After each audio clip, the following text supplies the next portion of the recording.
UP के 2 दिनों के दौरे पर आए गृह मंत्री अमित शाह ने आज अखिलेश के किले आजमगढ़ में दस्तक दी। कल ही शाह ने वाराणसी में चुनावी सीजन की सबसे बड़ी बैठक की और सभी 403 विधानसभा क्षेत्रों से जुटे पदाधिकारियों और कार्यकर्ताओं को अमित शाह ने यूपी में 2017 वाला करिश्मा दोहराने का मंत्री बारीकी से सिखाया और मंत्र वहीं पूर्वांचल के वोटों का गणित साधने के लिहाज से आज आजमगढ़ पहुंच गए। मजेदार बात यह है कि खुद अखिलेश आज योगी के गढ़ में उन्हें ललकार रहे हैं। कल काशी में पूरे यूपी के कार्यकर्ताओं को जीत के लिए गुरु मंत्र दिया, तो आज बीजेपी के चुनावी रणनीतिकार अमित शाह अखिलेश यादव के किले आजमगढ़ में हुंकार भर रहे हैं। यूपी की सियासत के पूर्वांचल हाईवे पर बीजेपी का चुनावी रथ सरपट भाग रहा है। वाराणसी में चुनावी क्लास के बाद अमित शाह ने दिन का अंत काशी के कोतवाल के दरबार में किया। शाह ने बाबा विश्वनाथ की आरती की, यूपी में दोबारा विजय का आशीर्वाद मांगा।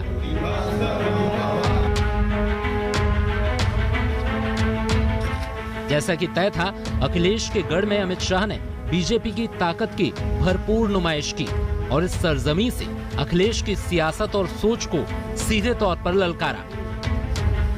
उनके जैम का मतलब है जे से जिन्ना, ए से आजम खान और एम से मुख्तार।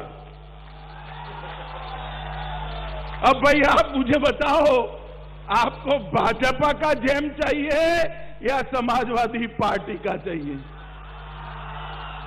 ये लोग उत्तर प्रदेश का भला नहीं करते।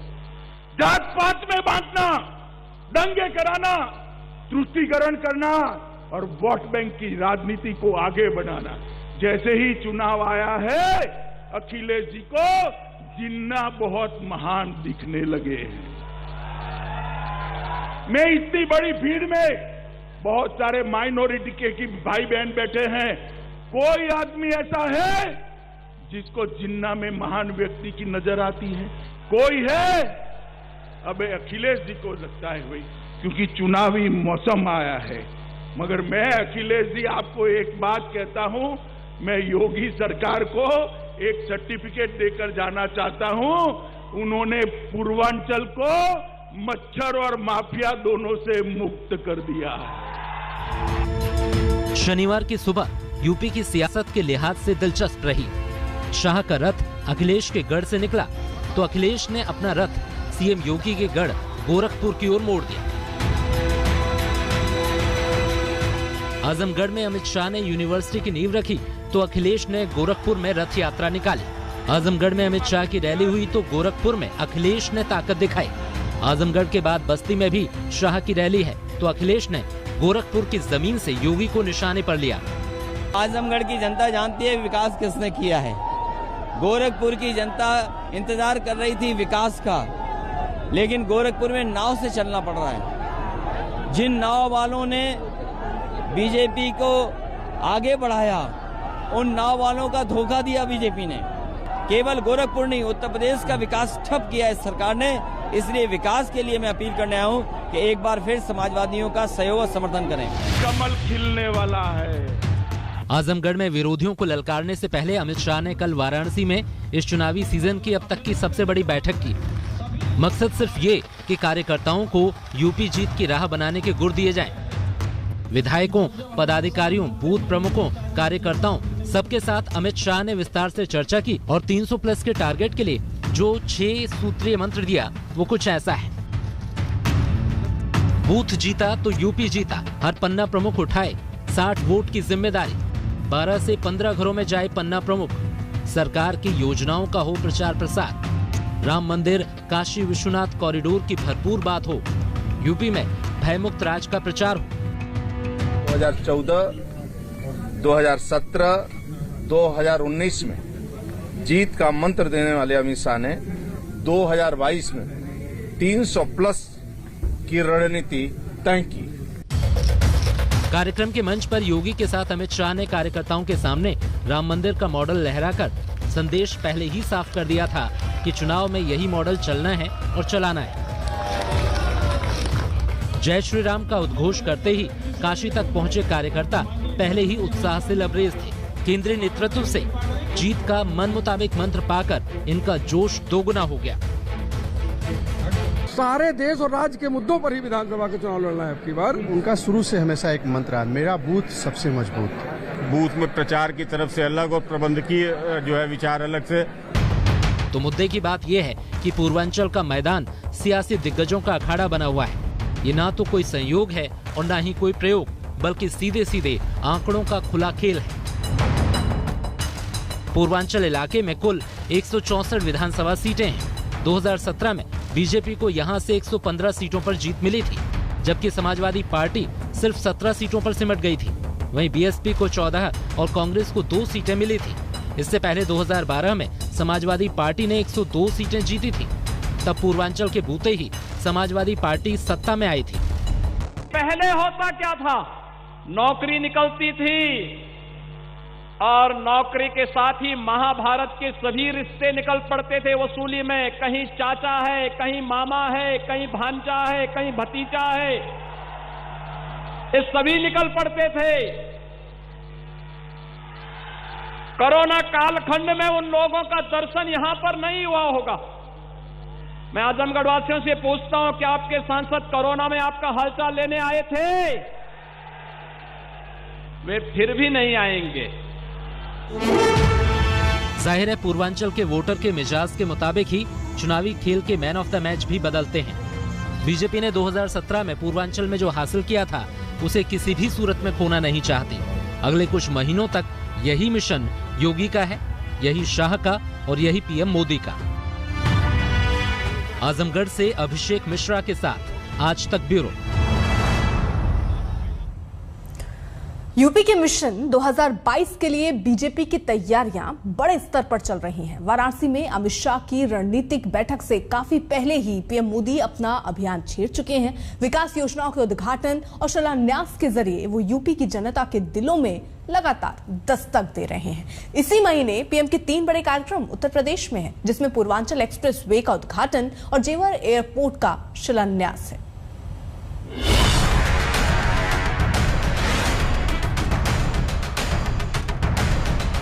बीजेपी के लिए हर चुनाव बहुत खास होता है। ये बात बीजेपी का हर कार्यकर्ता, हर नेता खुद कहता है। और जब बात उत्तर प्रदेश जैसे देश के सबसे बड़े राज्य की हो तो कुछ कहने की जरूरत ही नहीं होती। बीजेपी के दिग्गजों के हाव भाव ही खुद ब खुद सब कुछ बयां कर देते हैं।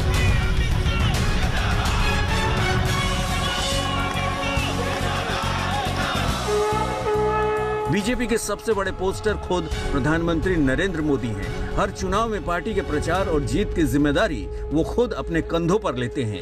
यूपी के रण के लिए उनकी धुआंधार तैयारी तभी शुरू हो चुकी थी जब विरोधी इसके बारे में सोच ही रहे थे। काशी में रुद्राक्ष सेंटर समेत कई विकास योजनाओं का उद्घाटन। अलीगढ़ में राजा महेंद्र प्रताप सिंह यूनिवर्सिटी का शिलान्यास। यूपी के 75 जिलों में 75,000 लोगों को पीएम आवास की चाबी सौंपी। कुशीनगर इंटरनेशनल एयरपोर्ट का उद्घाटन। यूपी के 9 जिलों में 9 मेडिकल कॉलेज की सौगात। पूर्वांचल से ही पूरे देश के लिए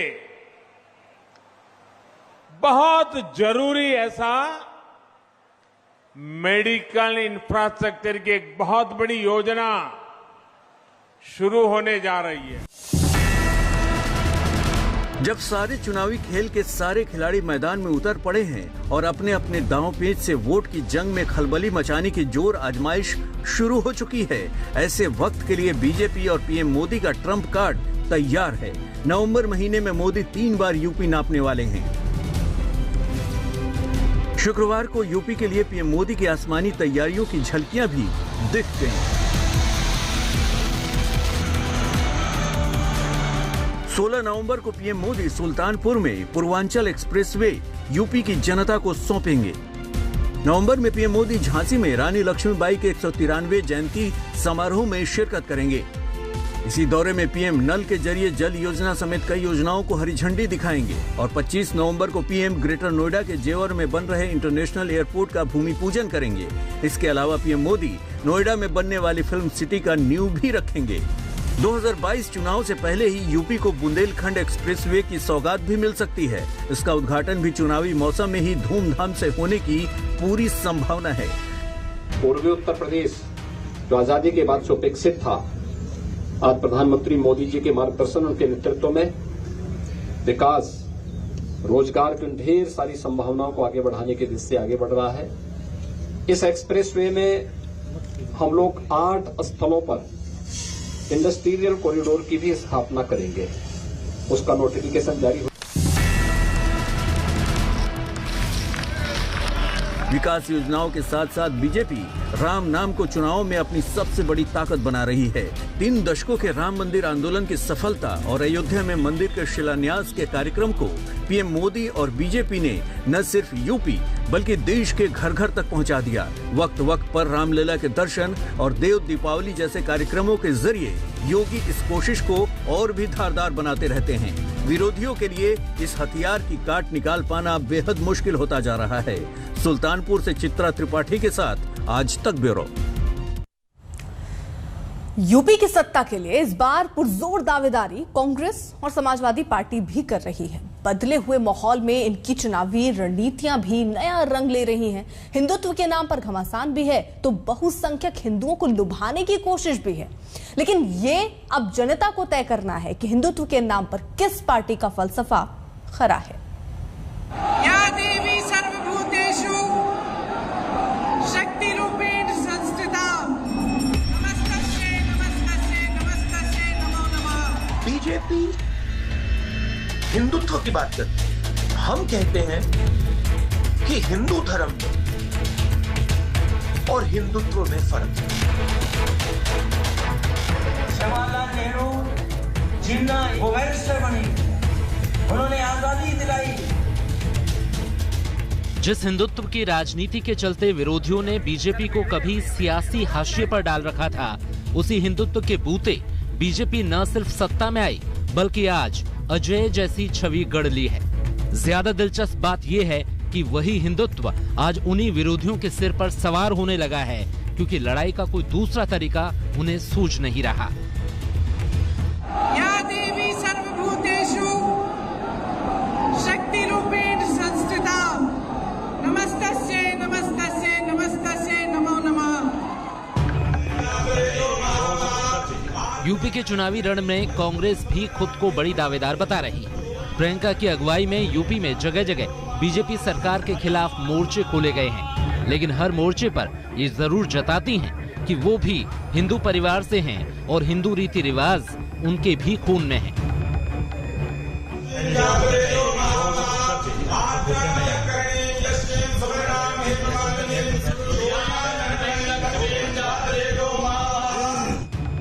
कुछ ऐसा ही मंजर 2019 के लोकसभा चुनाव में बना था, जब राहुल गांधी और उनके सिपहसालार देश की जनता को राहुल की जाति और गोत्र बताने लगे थे।